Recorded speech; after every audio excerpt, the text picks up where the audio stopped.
Hello students, next topic जो हम आज डिस्कस करने वाले हैं वो है essentials of a valid contract. अभी तक हमने कॉन्ट्रैक्ट नेक्स्ट पार्ट जो हमने देखा था, नेक्स्ट वीडियो जो हमारी थी उसमें हमने पढ़ा था कि कॉन्ट्रैक्ट बेसिकली कितने तरह के होते हैं। उसी में से एक कॉन्ट्रैक्ट था आपका वैलिड कॉन्ट्रैक्ट। अब हम आज की क्लास में ये देखेंगे कि कब एक कॉन्ट्रैक्ट वैलिड कॉन्ट्रैक्ट बन सकता है, मतलब कि एक वैलिड कॉन्ट्रैक्ट बनने के लिए उसे कौन कौन से इसेंशियल फीचर्स हैं, कौन कौन सी चीज़ें हैं जो कि उसे एक्सेप्ट करनी पड़ेंगी, उसके पास होनी चाहिए। सबसे पहला तो पॉइंट है दैट इज़ एग्रीमेंट, मतलब कि एक वैलिड कॉन्ट्रैक्ट बनने के लिए it is very much important कि आपको ऑफ़र एंड एक्सेप्टेंस दोनों प्रोवाइड की जाए। मतलब कि विदाउट ऑफ़र एंड एक्सेप्टेंस कोई भी वैलिड कॉन्ट्रैक्ट क्रिएट नहीं हो सकता है, राइट। सबसे पहले हमें क्या चाहिए, आपका एग्रीमेंट चाहिए। दूसरी चीज़ हमें क्या चाहिए होती है, इन्फोर्सिबल बाय लॉ। हमने आगे भी इस दोनों टॉपिक के बारे में, डेट इज़ एग्रीमेंट के बारे में एंड इन्फोर्सिबिलिटी के बारे में हम ऑलरेडी डिस्कस कर चुके हैं। इन्फोर्सिबिलिटी लॉ मतलब लॉ के द्वारा सहमति हमें मिलनी चाहिए, एक्सेप्टेबिलिटी हमें मिलनी चाहिए, ये पॉइंट इसमें कवर किया गया। थर्ड की बात करते हैं। थर्ड है आपका कैपेसिटी ऑफ अ पार्टी, मतलब कौन से लोग हैं जिनके साथ हम कॉन्ट्रैक्ट कर सकते हैं जो कि वैलिड होगा। मतलब कि फॉर एग्जांपल अगर एक किसी के साथ कॉन्ट्रैक्ट करना चाहता है तो उस पार्टी के फीचर्स क्या होंगे।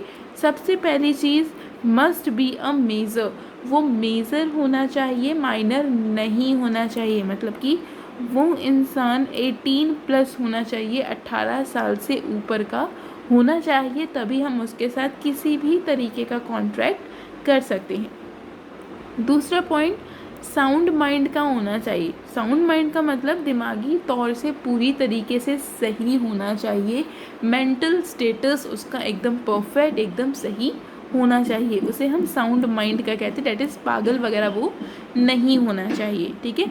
डिसीज़न लेने की कैपेबिलिटी उस इंसान में होनी चाहिए, मतलब कि जो इंसान अपना डिसीज़न खुद ले सकता है उसे ही हम क्या बोलते हैं, साउंड माइंड पर्सन बोलते हैं। थर्ड कौन सी क्वालिटी उसके अंदर होनी चाहिए, not disqualified by law, law के द्वारा उसे डिसक्वालीफाई नहीं किया जाए। डिसक्वालीफाइड किन लोगों को किया जाता है, इसके बारे में हमें पूरा चैप्टर अभी रीड करना है, मतलब कि पूरा कैपेसिटी के अंदर हम पढ़ेंगे। इसके अंदर बहुत सारे सेक्शंस आते हैं, बहुत सारे पॉइंट्स आते हैं जो कि नॉट डिसक्वालीफाइड के बारे में बताता है, ठीक है। इसके बारे में आगे हम स्टडी करेंगे। ऊपर से समझ लेते हैं, नॉट डिसक्वालीफाइड मतलब कानून की नज़र में वो इंसान परफेक्ट है, वो इंसान सही है, हर चीज़ काम को परफॉर्म कर सकता है, कोई उसने पहले मिसलीडिंग एक्टिविटी नहीं की है, लॉफुल काम को करता है, ये सारी चीज़ें आपकी नॉट डिसक्वालीफाइड के अंदर आ जाती हैं। फोर्थ पॉइंट क्या आता है, फ्री कंसर्ट होना चाहिए of the parties. Free concert का मतलब होता है आपसी सहमति होनी चाहिए, किसी भी तरह की ज़ोर ज़बरदस्ती, ब्लैकमेलिंग, ज़बरदस्ती किसी कॉन्ट्रैक्ट को एक्सेप्ट करवाना, ये चीज़ नहीं होनी चाहिए। मतलब कि ए ने अगर बी से किसी भी तरह का कॉन्सेप्ट किया है, कॉन्ट्रैक्ट किया है सॉरी, तो उसकी सहमति उस कॉन्ट्रैक्ट में होनी चाहिए, उसकी इच्छा उस कॉन्ट्रैक्ट में होनी चाहिए। ये point the most important point कहलाता है, ठीक है। फिफ्थ पॉइंट आता है आपका लॉफुल कंसिड्रेशन। लॉफुल कंसिड्रेशन का क्या मतलब होता है, जब हम कोई चीज़ करते हैं या कोई कॉन्ट्रैक्ट करते हैं उसके बदले जो अमाउंट हम रिसीव करने वाले हैं या जो भी हम चीज़ हम रिसीव करेंगे on the behalf of this contract, वो लॉफुल होनी चाहिए। मतलब कि ऐसा नहीं होना चाहिए कि आपने किसी को कोई प्रोडक्ट दिया और उसके बेसिस पे, उसके बिहाफ पे जो चीज़ आप रिसीव कर रहे हैं वो इल्लीगल है या गवर्नमेंट उसको एक्सेप्ट नहीं करती है, ऐसा चीज़ नहीं होना चाहिए, लॉफुल कंसिड्रेशन होनी चाहिए। सिक्स्थ आता है लॉफुल ऑब्जेक्ट, मतलब कि जिस प्रोडक्ट में आप डील करते हो, जिस सामान में आप डील करते हो, जिस सामान का आप ऑफ़र दे रहे हो, वो भी क्या होना चाहिए, आपका लीगल होना चाहिए, लॉफुल होना चाहिए। किस केस में या किन चीज़ों को हम इनमें इंक्लूड नहीं करते, मतलब कि अगर कोई चीज़ इनमें से होगी, 5 पॉइंट में से होगी, तो ना तो वो लॉफुल कंसिड्रेशन होगा, ना ही वो लॉफुल ऑब्जेक्ट होगा। सबसे पहला forbidden by law. Forbidden by law मतलब कानून के खिलाफ जाके कोई चीज़ है या कोई ऐसा प्रोडक्ट है या कोई ऐसा कंसिड्रेशन है जो लॉ एक्सेप्ट नहीं करता है, उसको हम इसके अंदर बिल्कुल भी इंक्लूड नहीं करेंगे। दूसरी चीज़ आती है आपकी फ्रॉडुलेंट, किसी तरह की फ्रॉड एक्टिविटी है या कुछ ऐसा है जिसकी वजह से हम फ्रॉड जैसा कुछ काम कर रहे हैं, धोखाधड़ी का हम कोई काम कर रहे हैं, तो वो भी इसमें इंक्लूड नहीं किया जाता है। थर्ड आता है involve injury to the public. हमने कोई ऐसे प्रोडक्ट की डीलिंग की है या उसके बेसिस पे कुछ ऐसा कंसिड्रेशन रिसीव किया है जिसकी वजह से हमारी जो आम जनता है उसको नुकसान पहुंच सकता है। जैसे कि फॉर एग्जांपल हम कोई प्रोडक्ट सेल कर रहे हैं, उसके बदले में जो हम रिसीव करते हैं वो ड्रग्स है या बम वगैरह हैं या कोई एक्सप्लोजर्स हैं, तो वो सब क्या होगा, आपकी पब्लिक को, जो जनरल पब्लिक है आपकी, उसको इंजरी हो सकती है, उसको तकलीफ़ पहुंचा सकती है वो चीज़, तो हम उसको बिल्कुल भी एक्सेप्ट नहीं करेंगे। दूसरा इमोरल। इमोरल मतलब अब देखो हर कंट्री के उसके कुछ मॉरल्स होते हैं, कुछ लीगल बाउंड्रीज़ होती हैं, कुछ थिंकिंग्स होती हैं।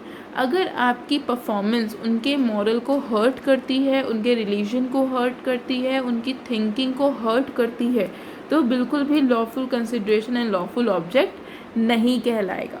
ठीक है। फोर्थ आता है आपका opposed to public property. Public property को किसी तरह का कोई नुकसान पहुंचाया जाता है या पब्लिक प्रॉपर्टी को कोई इन फ्यूचर कोई तकलीफ़ हो सकती है, उसके ऊपर किसी तरह का कोई डेंजर आ सकता है, तो ये भी आपका इसमें इंक्लूड नहीं किया जाता। मतलब lawful consideration and lawful object क्या होंगे, जब वो फॉरबिडन बाय लॉ ना हो, फ्रॉडुलेंट ना हो, किसी तरह की पब्लिक को इंजरी उसमें इन्वॉल्व ना हो, इमोरल नहीं होना चाहिए, मतलब कि मॉरल होना चाहिए, सोसाइटी के थिंकिंग, सोसाइटी के एटीट्यूड को देखते हुए हमें इस काम को करना चाहिए। पब्लिक प्रॉपर्टी को किसी भी तरह का कोई तकलीफ़, कोई प्रॉब्लम, कोई डेंजर हमें नहीं पहुंचाना है। ये आपका 5th एंड 6th पॉइंट में आता है। नेक्स्ट आता है 7th, agreement not express declared war. अगर किसी एग्रीमेंट में आपने एक्सेप्टेंस दी है किसी भी तरह की और आपने उसे सही से एक्सप्रेस नहीं किया है, तो हम उसे वॉइड मान लेंगे। मतलब कि एग्रीमेंट जिसमें किसी तरह का कोई एक्सप्रेशन नहीं है, उसे सही से एक्सप्रेस नहीं किया जा पाता है, ना तो ऑफ़र हमने सही फॉर्मेट में दिया था, ना तो उससे रिलेटेड जो एक्सेप्टेंस थी वो सही फॉर्मेट थी, तो हम उसे वॉइड डिक्लेयर कर देते हैं। 8th पॉइंट है terms and condition of contract must be clear.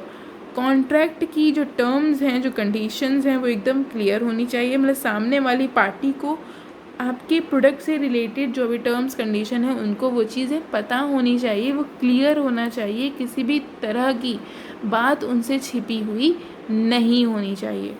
9th point आता है possibility of performance. Possibility of performance का मतलब है आप जो ऑफर एंड एक्सेप्टेंस का काम करते हो, ऐसा काम होना चाहिए कि उसे किया जा सकता है, मतलब कि वो काम होना पॉसिबल होगा, तभी आप वो एग्रीमेंट में इंक्लूड करोगे। जैसे कि कई लोगों को सुना होगा, हम तुम्हारे लिए चांद तारे तोड़ के ले आएंगे। डेट मीन्स चांद तारे तोड़ के आना, is it possible?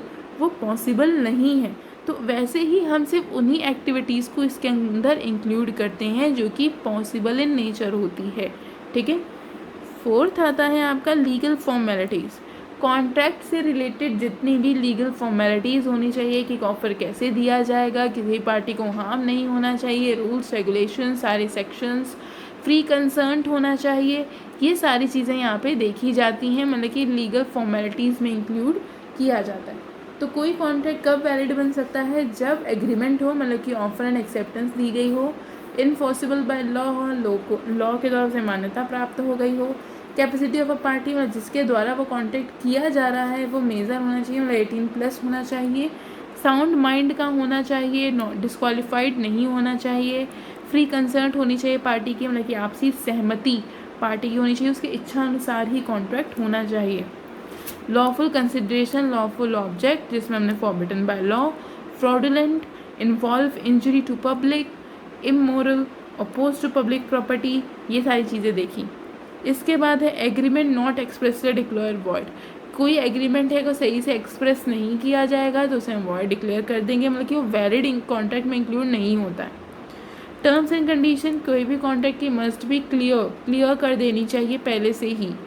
Possibility of performance होना पॉसिबल हो, ऐसा नहीं कि हम ऐसा प्रॉमिस कर रहे हैं जिसे हम कर ही नहीं सकते, वो काम परफॉर्म हो ही नहीं सकता, ऐसा नहीं होना चाहिए। लीगल फॉर्मेलिटीज़ होनी चाहिए, मतलब कि जो भी फॉर्मेट है काम को करने का वो लीगली परफॉर्म होना चाहिए। आई थिंक ये टॉपिक भी क्लियर हो गया होगा। अगर किसी तरह का कोई डाउट है, कोई कॉन्सेप्ट है जो नहीं समझ में आया है, तो प्लीज़ कमेंट बॉक्स में कमेंट करिए एंड चैनल को सब्सक्राइब ज़रूर करिए।